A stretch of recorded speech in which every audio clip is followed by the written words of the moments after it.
cheeky from Fenestraz, trying to get the car around the corner. Fenestraz defends, but slightly more robust than Sasahara was expecting, I think. Gamo up into P4, so this is the anti-penultimate corner, and he's just got no grip left. Tyra's just got no grip. He's out. Toshkioyu under pressure. Try the same move. Go for the dive bomb on the inside of the chicane. He's going to overshoot. This is his teammate in Super Formula, and now he's going to go hammer and tongs against Shotsubai. Fenestraz commits on the cross, and he's through. Sasha Fenestraz. Until the second apex, the devastation comes off. Gone off.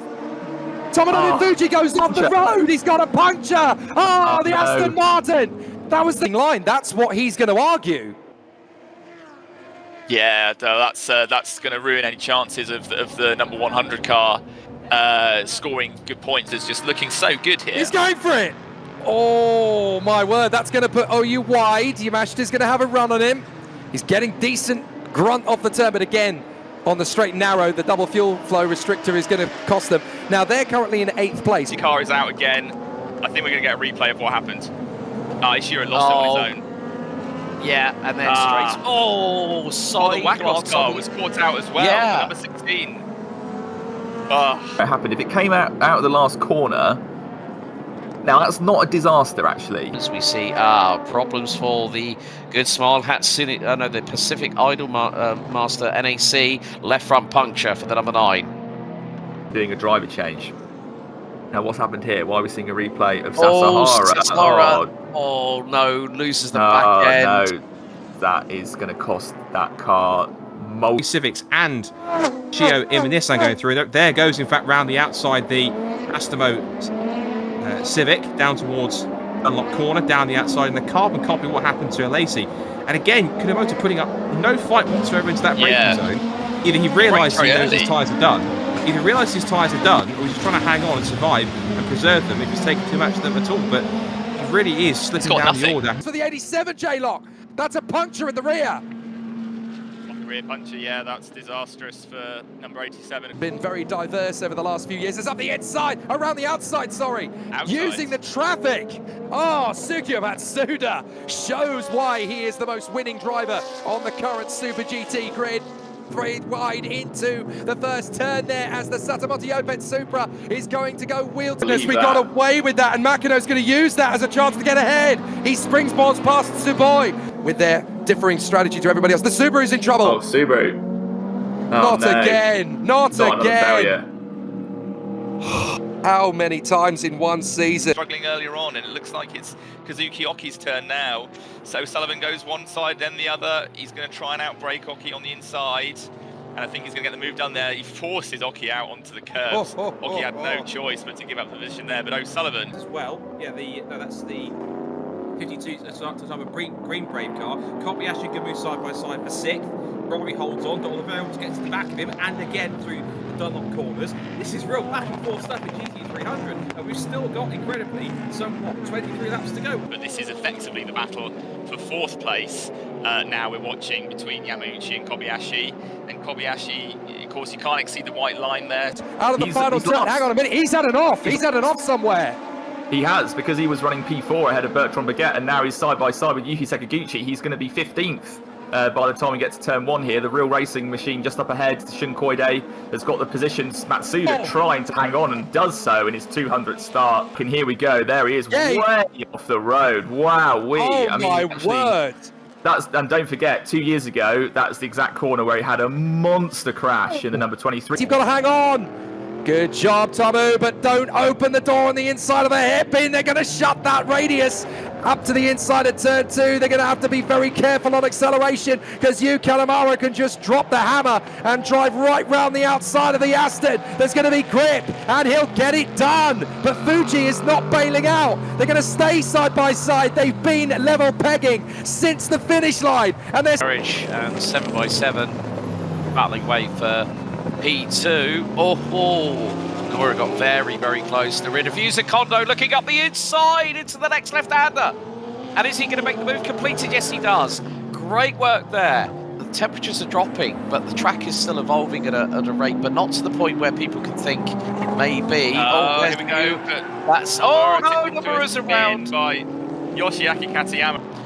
So we're going to get a replay here. Now this is and that is for the contact with Fujinami in the 7x7 666. Nattori knew he had to do something different if he attempted the around the outside at turn 1 again. It probably wasn't going to work, and now it's roles reversed. Nattori on the inside, but he can do to Kunimoto what Kunimoto did to him before. And it drives way away from Hiroki Otsu on sheer exhilaration through turn 2 and up to 3. Mega from Matsuda. Now we're going to get Shun Koide wheel to wheel with Kenti Yamashita down the straight, and there could be a chance for Najiri round the outside as well. They've got the good smart Mercedes in front of them. Perfect from Koide. Careful, Kenta. You do not want to tag the car as it goes past you. Now Najiri's going to get through. Izawa can end up going through easily. With the Bridgestone shod Toyota, De Oliveira is going to have a go here. Look how much bigger the GTR is as they go side by side. It's like two different classes, what they are in a sense. Gianpaolo Lima D'Oliveira is trying to make him second guess himself in the braking zone, hoping for the mistake. It comes, and Gianpaolo Lima D'Oliveira can open up the throttle and make him look silly. Brilliantly done from Gianpaolo Lima D'Oliveira. He coaxed him into the mistake in the braking zone. Shuffle. Oshima's ahead of Tsukoshi, and Miyake has gone backwards, so Miyake is the one in trouble now. And look at Giuliano Lacey's right there too. Dives in on 3 of them. What a battle this has been in the number 8. Tomoki Nojiri getting it a little bit crossed up there off the road, but I think he's now ahead. Hiramine went for it. Look, he got the lead briefly. He just ran wide. Oh my goodness. This out of Daiki Sasaki is down the outside for the lead. Looks. Shotsuboi tries to make it go a long way around. Does get the undercut on the exit of turn 1. They're going to be side by side for the next corner, which is a right-hander. With the momentum, Suboi should be in front. It's side by side for the lead and for 4th position. Round the outside into the left hand of turn 3. As Shotsuboi, one half of the championship lead, is into the lead. It could be 2nd place. Toshihi Oya round the outside of 100R. Meanwhile, Saki Fenestras does take 4th place. And I know this is a very high downforce machine that APR is very proud of, as we see side by side. Here's the ART machine of Tomoki Nojiri. I think that's a pass, isn't it? On the it is indeed. He's going to defend the inside line like Billy O, but will he run out wide? Kobayashi nearly gets level. And the RQ's Mercedes has pitted. Yeah, Yuki Sakaguchi in the Saab Toyota. That was the car that had the engine problem yesterday, but was a little bit too keen by the looks of it. I'd like to see a replay of that, but it did look like Sakaguchi tipping Suboi into a spin, so we wait to see if there's any news of a penalty coming the way of the 39 car. We'd normally expect to see a penalty in those cases, but at the moment it's the 2 cars that started on pole leading their respective classes. The number 3 Nissan's had a bit of a bad start. They're losing 2. Back end steps out a little bit on the left-hand side with the Leon Pyramid AMG with the returning Togo Suganami to the spot in the 65. Now the net leader in GT300, so quite a few twists and turns, but the racing, I have to say, Jamie, I'm incredibly impressed with the amount of racing room and racing respect, as there is Kondo through on Iguchi. That's for P4, so the 7x7 911 at the outside. Good move. A little bit of carbon swapping being quite high. It doesn't help the centre of gravity of the car, but as they go down, smoke billowing, puncture for the left rear, the 7x7. Almost catching out of Sasha Fenestras there, and Fenestras has actually lost the position. Past the Mojo Civic of Akusa, he's up there in the 6th position already, and they're troubling the bottom 2 Toyotas, as now we see getting back in front. We saw the Sakaguchi getting past Kunimoto, and then under threat on the opening couple of corners from Akusa and Hiramine. So a strong start for Fukutsumi on the opening lap. It was initial pressure from Ishihara, trouble with Yamashita off the start, but it's now the bottom 2 Toyotas in the top 5, coming under threat from best of the rest as they charge down towards Dunn. Go get him! Can he get the move done here? Here he goes. Fenestras having to defend again. Nattori going round the far side. He's got the potential. Can he keep his foot in? He's on the curb. Tepe, you went too aggressive, too early. And now the Honda's going to be all over him like a bad habit. He goes long, round the far side again. Fenestras cuts him off, but this time Nattori is wise to it. Can he keep his foot in? I thought he might just get the undercut there on the inside. Fenestras. Including Igor Fraga. Look at this battle though. We've got 2 Nissans trying to go either side. They're trying to Zonta. They're trying to Ricardo Zonta Kazuya Osima here. 3 wide, and they're going to cup across. Fantastic. At the expense of the Enios Fukushima. Don't tell me he's going to get both of them. He's going to keep his foot in, Takaboshi. He might just drive around the outside of Miyake. Miyake's going to leave the space, of course. Can Takaboshi commit? Yes, he can! Oh, Takaboshi! Managed to just hang it around the outside, and the track came back towards him, and now he's up to 2nd place. Kohai Hirati is up to third position. Now he's just one place away from P2, and that will be as good as Championship 1.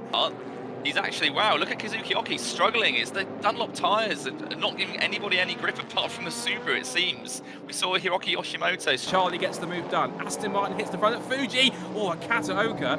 Speckany thought there might be a gap there, and then Shibiki Tyre firmly confirmed there wasn't. And there was a gap between the Mercedes and the Subaru, but he's got the inside line now for the hairpin. Up the inside he goes. Thank you very much, Shibiki, into second place. He'll try and get it back on the exit, but I think you're right. I think Shibiki just doesn't have the tyre left to come back at him. He's trying. As meanwhile, we go back to GT500. This is Sasahara. In pit lane are, they really can help make or break a race, as the Ingin crew is trying to get round the outside of the Leon Mercedes on the exit, and that'll be a beautiful switcheroo. Nice move on the exit from Yuin Tsutsumi. So now we've already had one go through side by side.